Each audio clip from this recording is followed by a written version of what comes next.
Easter eggs are a common thing in the media we consume. Fans love them, and they're always a great way to add a little bit of unexpected humor to a game. The term was coined to describe a hidden message in Atari's 1979 game Adventure, when employee Warren Robinett secretly added his name to the game when players put their avatar over a single gray pixel. Ever since, developers have been going above and beyond to include Easter eggs, and some of them are just so wonderfully dumb. So today we're counting down our top 10 picks for dumbest video game Easter eggs. Let's get into it.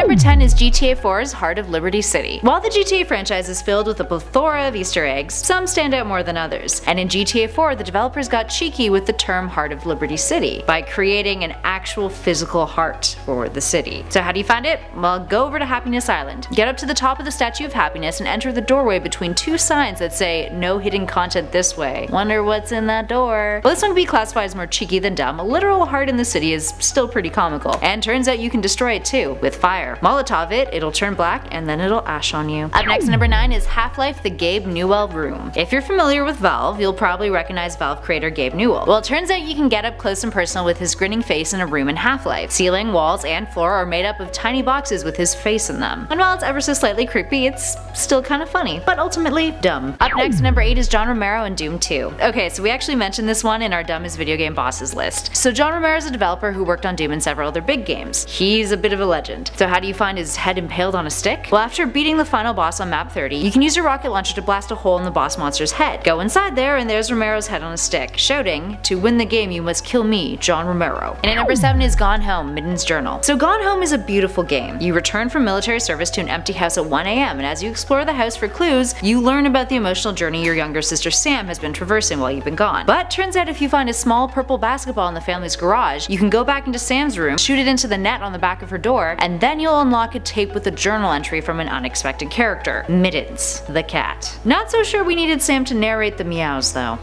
Meow meow meow.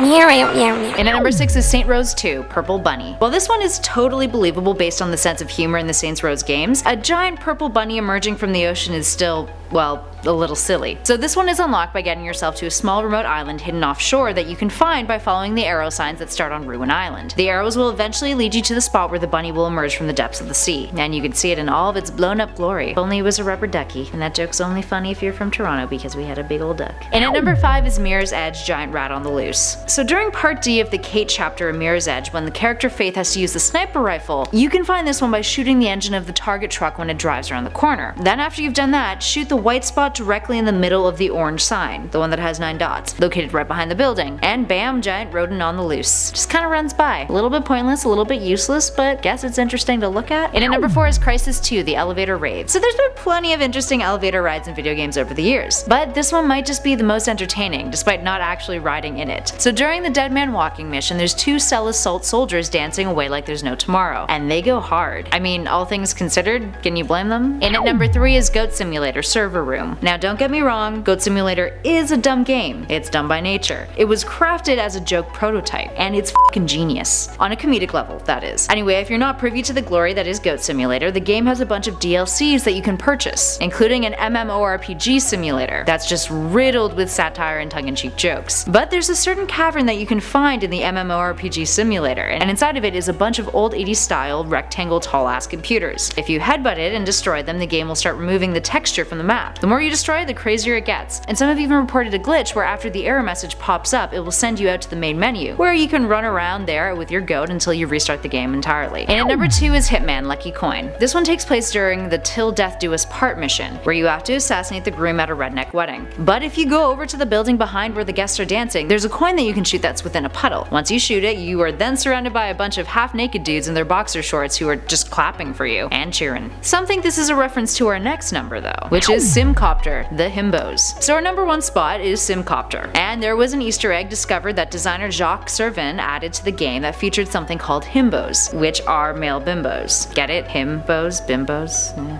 wordplay. So they wear Speedo trunks and they hug and kiss each other a lot. And their nips are fluorescent, making them much easier to see from miles and miles away. Nips for days. Anyway, there was also a bug that causes hundreds of himbos to swarm the helicopter, and they'd be chopped up by the blades, which made for some easy money when you airlifted them to the hospital. Later it was revealed revealed by Servant that he was paid off by an anti-consumerist activist collective called RT Mark, all to include the Easter egg prank in the game. Alright, there we have it, friends. What's your favorite Easter eggs? Which ones do you think are dumb? Let us know in those comments below, and as always, if you dug the video, make sure you hit those like and subscribe buttons. But for now, I've been Kelly Pally for Top 10 Gaming. I'll catch you guys in the next one.